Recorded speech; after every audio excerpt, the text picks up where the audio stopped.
వెన్నుపోటు నాయుడు అన్న ఆయన అందరికి గుర్తొస్తాడు కాబట్టి ఆయన మనం వెన్నుపోటు పార్టీగా వెన్నుపోటు బాబుగా మనం నామకరణం చేశాం కాబట్టి ఆల్రెడీ వెన్నుపోటు పాలనలో చేసినటువంటి అప్పు దీంట్లో బడ్జెట్ లోపల చేసినటువంటి అప్పు 2,18,137 కోట్లు.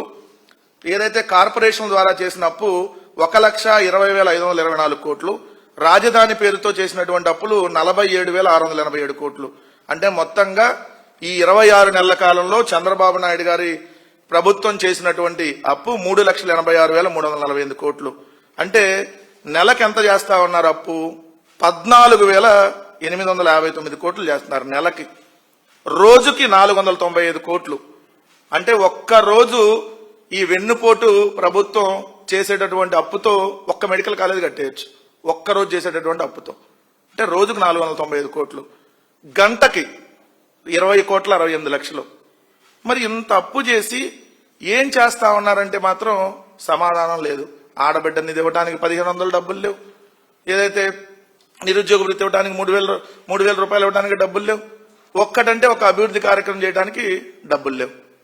అదే జగన్మోహన్ రెడ్డి గారి ప్రభుత్వం ఏదైతే 3,31,671 కోట్లు అప్పు చేస్తే దానిలో 2,73,756 కోట్లు డీబీటీ ద్వారా, అదేవిధంగా నాన్ డీబీటీ ద్వారా 1,86,604 కోట్లు ప్రజలకి నేరుగా అందించారు. ఎంత 5 ఏళ్లలో డీబీటీ నాన్ డీబీటీ ద్వారా 4,58,360 కోట్లు జగన్మోహన్ రెడ్డి గారు ప్రజలకు అందించారు.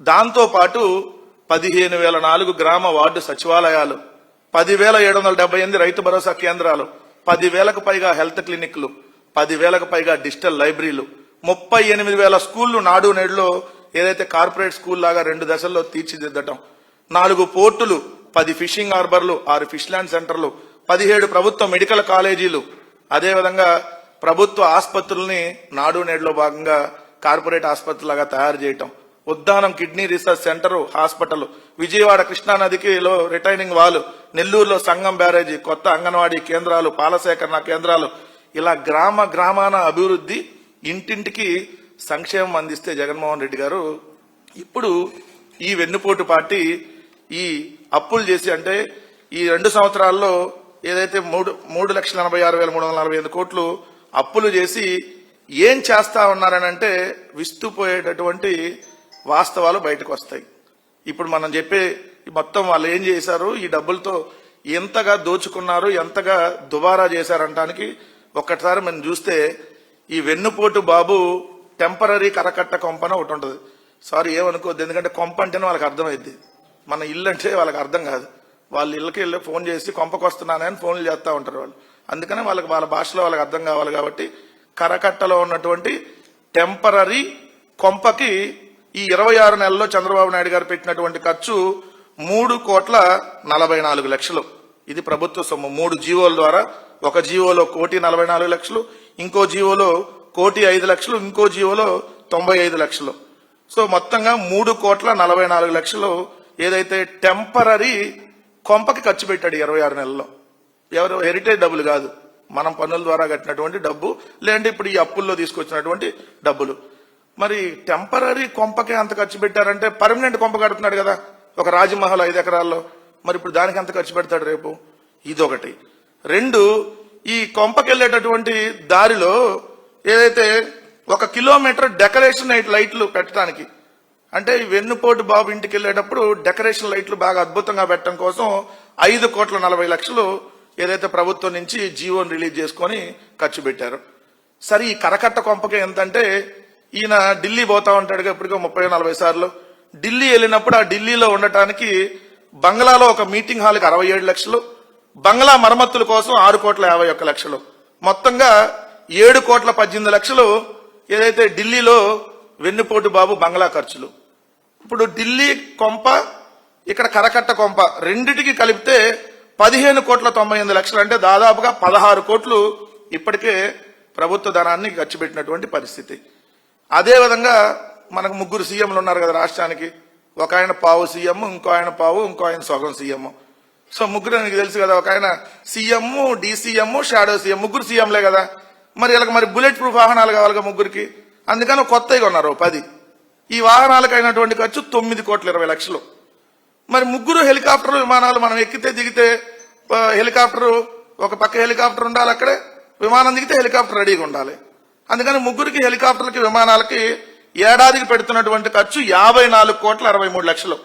అంటే 2 ఏళ్లలో 109 కోట్లు, అంటే దాదాపు 110 కోట్లు ఏదైతే ముఖ్యమంత్రి, ఉప ముఖ్యమంత్రి, ఏదైతే సకల శాఖల విధ్వంస మంత్రి షాడో సీఎం లోకేష్ ఇలా ముగ్గురికి అయిన ఖర్చు ఓన్లీ హెలికాప్టర్లు, అదేవిధంగా విమానాల ఖర్చే 110 కోట్లు.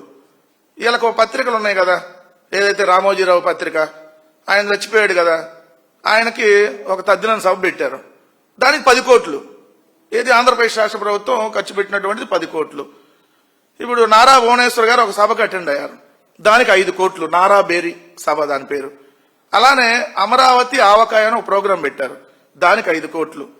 ఇట్లానే అక్కడ అమరావతిలో ఆవకాయ పెట్టారు కాబట్టి మరి పిఠాపురంలో పొట్లకాయో లేదంటే ఇంకెక్కడో ఏ కాయలో పెట్టాలి కాబట్టి సంవత్సరానికి దీనికోసం 50 కోట్లు. ఇది ఈ కల్చరల్ ప్రోగ్రామ్స్ కంట. అదేవిధంగా యోగాంధ్ర అని ఒకటి విశాఖపట్నంలో కండక్ట్ చేశారు, నరేంద్ర మోడీ గారిని తీసుకొని వచ్చి దానికో 300 కోట్లు. మొన్న భోగాపురంలో పెద్ద మీటింగ్ పెట్టారు కదా, 50 కోట్లు. అమరావతిలో మొన్న భోగాపురం కంటే పెద్ద మీటింగ్ పెట్టారు కదా, మళ్ళీ చెల్లికి జరగాలి మళ్ళీ పెళ్ళని మళ్ళీ శంకుస్థాపన కార్యక్రమం, దానికి దాదాపుగా ఒక 500 కోట్లు. ఏదైతే చంద్రబాబు నాయుడు గారు మొట్టమొదటి వెన్నుపోటు పొడిచినటువంటి రామారావు గారిని పెద్దగా చూపించాలి, నాకు ఆ వెన్నుపోటు ముద్ర పోవాలంటే ఓ పెద్ద విగ్రహం పెట్టాలని ఎవరో సజెషన్ చేశారంట. అది నీరుకొండలో పెట్టబోతున్నారు, 300 అడుగుల ఎన్టీఆర్ విగ్రహం. దానికి డిపిఆర్ రూపొందించడం కోసమే 11,56,00,000. మరి విగ్రహానికి ఎన్ని వందల కోట్లు ఖర్చు పెడతారో ఇంకా అది లెక్క రాలా. అలానే ఇది చండాలపు ప్రభుత్వం కాబట్టి ఆ చండాల ప్రభుత్వం తెలియకుండా మంచి ప్రభుత్వాన్ని స్టిక్కర్లు అంటించుకోవడానికి, ఇంటింటికి స్టిక్కర్లు అంటించే కార్యక్రమానికి 5,67,00,000 రూపాయలు ఏదైతే జీవో రూపంలో ఇచ్చి ఖర్చు పెట్టారు. సిఆర్డిఏలో కన్సల్టెంట్ల కోసం 70,64,00,000. ఇది కాకుండా 2024-25 సంవత్సరంలో ప్రభుత్వానికి సంబంధించి పబ్లిసిటీ, ఇంగ్లీషు, తెలుగు, హిందీ, ఉర్దూ, టీవీలు, పేపర్లు, ఏదైతే ఇటన్ని అడ్వర్టైజ్మెంట్స్ కోసం సంవత్సరానికి 747 కోట్లు ఖర్చు పెడుతున్నారు. పెద్ద పెద్ద హోర్డింగ్లు కానీ, టీవీల్లో యాడ్లు కానీ, పత్రికల్లో యాడ్లు కానీ. అంటే 2 సంవత్సరాలకి అంతా 1,494 కోట్లు, అంటే దాదాపు 1,500 కోట్లు. 3 మెడికల్ కాలేజీలు వచ్చేస్తాయి, 1,500 కోట్లు ఓన్లీ దానికి. ఈ ప్రభుత్వంలో 34 మంది సలహాదారులు ఉన్నారు, ఒక్కొక్కరికి 2.5 లక్షల నుంచి 6 లక్షల దాకా జీతాలు ఉన్నాయి. అంటే ఈ 2 సంవత్సరాలు వాళ్ళకి కోట్లాది రూపాయలు జీతాలకే ఇచ్చారు. కుప్పంలో ఏదో సెంట్రల్ పార్క్ అని కడతాడంట చంద్రబాబు నాయుడు గారు, దానికి డిపిఆర్ కోసం 87 లక్షలు. ఇది కాకుండా స్వర్ణాంధ్ర విజన్ అంట, మరి చంద్రబాబు నాయుడు గారు విజన్ 420, ఇక్కడేమో ఏదో స్వర్ణాంధ్ర అంటున్నాడు. ఆ విజన్ కోసం 175 నియోజకవర్గాలకి 175 మంది కన్సల్టెంట్లని రిక్రూట్ చేశారు. 4 సంవత్సరాల వీళ్ళకి ఒక్కొక్కరికి నెలకు 60,000 రూపాయలు. 60,000 ఇంటూ 175 నియోజకవర్గాలు ఇంటూ ఏదైతే 4 సంవత్సరాల పాటు వాళ్ళకి ఇవ్వడం కోసం 50,40,00,000. దావోస్ లో గుండు సున్నా పెట్టుబడులు వచ్చినాయి 2 సార్లు పోతే. ఆ గుండు సున్నా పెట్టుబడులు కవర్ చేయడం కోసం నేషనల్ మీడియాకి 2 సార్లు 5 కోట్లు ఇచ్చారు. అలానే 5 రూపాయల భోజనం పేరుతో ఒక సీఈఓ, చైర్మన్, సలహాదారులు నియమించారు. వాళ్ళ అందరికీ కలిపి నెలకు ₹1,00,00,000 జీతం. అదేవిధంగా సింగపూర్ లో షికారులు చేసి వస్తానికి కోట్లాది రూపాయల ఖర్చులు ఇప్పటికే ఆల్రెడీ అయిపోయినాయి. అలానే మంత్రుల విదేశీ పర్యటనలకు ఇప్పటికే కోట్లాది రూపాయలు తగలేశారు గుండు సున్నా వచ్చిన పెట్టుబడులు. అమరావతిలో పిచ్చి మొక్కలు పీకడానికి, నీరు ఎత్తి తోడిపోయడానికి అది పెద్ద కాంట్రాక్టు, నిరంతరం 24/7 నడిచే కాంట్రాక్టు, దానికి 100 కోట్లు. అదేవిధంగా అమరావతిలో 1 కిలోమీటర్ రోడ్డు వేయడానికి 180 కోట్లు. ఈయన రైజింగ్ స్టార్ లేదంటే డామ్ డిస్ట్రిక్ట్ స్టార్ అని ఆ ఇంగ్లీష్ మ్యాగజైన్ లో ఫ్రంట్ పేజీలో లోకేష్ ఫోటో వేయటం కోసం ఆ పబ్లిసిటీకి కోట్లాది రూపాయలు ఖర్చు. చంద్రబాబు నాయుడు గారు 1వ తారీఖు వెళ్ళి 4,000 రూపాయల పెన్షన్ ఇస్తా అదైతే డ్రామా ఆడుతూ ఉంటాడు కదా, ఒక్కొక్క రోజు ఒక్కొక్కటి. ఒక రోజేమో గ్యాస్ పొయ్యి వెలిగించకుండా చేపల కూర ఉండటం, ఇంకో రోజు ఆటోలో ఉండటం. ఇలాంటి పబ్లిసిటీకి ఆ 1వ తారీఖు అయ్యే ఖర్చు ₹1,00,00,000. కలెక్టర్ల సదస్సు జరిగినప్పుడల్లా 2 రోజులు కలెక్టర్ సదస్సు అయితే కేవలం భోజనాలకి ₹1,20,00,000. ఒక్కొక్క ప్లేటు భోజనం ₹3,200 రూపాయలు. ఇక చంద్రబాబు నాయుడు గారు ప్రతిరోజు మీటింగ్కి వెళ్ళాడంటే మినిమం 70 లక్షల నుంచి ₹1,00,00,000 అయ్యిద్ది. ఇది కాకుండా వైఎస్ఆర్ కాంగ్రెస్ పార్టీ నాయకుల మీద తప్పుడు కేసులు పెట్టి ఆ తప్పుడు కేసులను వాదించడానికి సిద్ధార్థ లోద్రా అనే అతనికి ఇప్పటి వరకు ఇచ్చింది 15,80,00,000. 15,80,00,000 ఓన్లీ సిద్ధార్థ లోద్రాకి. ఇది కాకుండా మళ్ళీ ముకుల్ రోహిత్కి 80 లక్షలు. ఇది కాకుండా మళ్ళీ ప్రభుత్వం తరపున లాయర్లకు ఇచ్చే జీతాలు అవి సపరేటు. ఈ జగన్మోహన్ రెడ్డి గారు కట్టినటువంటి సచివాలయాలని చూడగానే ఏదైతే గ్రామంలో అభివృద్ధి కనపడింది కాబట్టి ఆ సచివాలయం అనే పేరు తొలగించడానికి ఇప్పుడు కాంట్రాక్ట్ ఇచ్చారు. అది నెక్స్టోరా సొల్యూషన్ అనేటటువంటిది, దానికి ఆఫీసు కూడా లేదు. సో 13,88,00,000 అంట అది. ఇది కాకుండా 100 కోట్ల కాంట్రాక్ట్ ని చంద్రబాబు నాయుడు గారు వాళ్ళ బినామీలు బల్సు శ్రీనివాసరావు, లేదంటే ఇంకొక రావో, లేదంటే ఇంకొక ఫ్రెండ్, లేదంటే ఎంపీ భరత్ తోడల్లుడు, ఇట్లాంటి వాళ్ళకి 100 కోట్ల కాంట్రాక్ట్ ని 1000 కోట్లకి ఇచ్చేసి దానిలో ఒక దోపిడీ. మరి అప్పులు చేసి ఏం చేశాడు అనుకుంటున్నారు మీరు? ఇయే చేశాడు. ఈ చేయటం వల్లే ఈరోజు రాష్ట్రం దివాలా తీసింది. ఈరోజు రాష్ట్రంలో ఒక్కటంటే ఒక అభివృద్ధి కార్యక్రమం లేదు. అప్పుల కుప్ప అయిపోయింది రాష్ట్రం. ఏదైతే శ్రీలంక వెనుజులా కలిపి ఈరోజు ఆంధ్రప్రదేశ్ అయినటువంటి పరిస్థితి అప్పుల్లో. ఇక్కడ ఒక విషయం అయితే మనం స్పష్టంగా చెప్పుకోవాలి. చంద్రబాబు నాయుడు గారు ఇల్లు కట్టుకుంటా ఉంటాడు. ఎప్పుడు కడతాడు అనుకున్నారు మీరు? అధికారంలో ఉన్నప్పుడే కడతాడు. మీరు చూడండి, 2014-19 మధ్య జూబ్లీ హిల్స్ లో 100 కోట్లతో పెద్ద కొంప కట్టాడు కదా. అప్పుడు ఇక్కడ సచివాలయము, అసెంబ్లీ, హైకోర్టు, తాత్కాలిక బిల్డింగ్లు కట్టేటప్పుడు అవి కూడా కడతాడు. సో ఇప్పుడు కూడా అమరావతిలో ఇల్లు కడుతున్నాడు 5 ఎకరాల్లో. ఏది ఇక్కడ ప్రభుత్వ బిల్డింగ్ ఏదన్నా స్టార్ట్ చేసినప్పుడే చంద్రబాబు నాయుడు గారు ఇల్లు కూడా స్టార్ట్ చేస్తాడు. ఎందుకంటే ఇద్దరు కాంట్రాక్టర్ ఒకటే కదా. సో ఈ డబ్బులతో ఆయన ఇల్లు కూడా వచ్చేసింది కాబట్టి.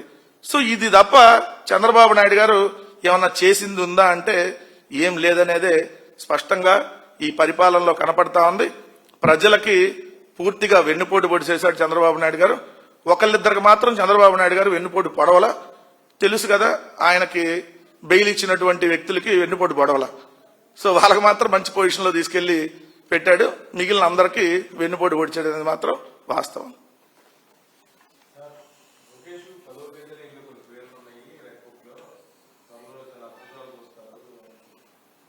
అంటే ఇంకా 9 పేజీలు ఓపెన్ చేశాడు, 10వ పేజీ ఓపెన్ చేస్తాడంట.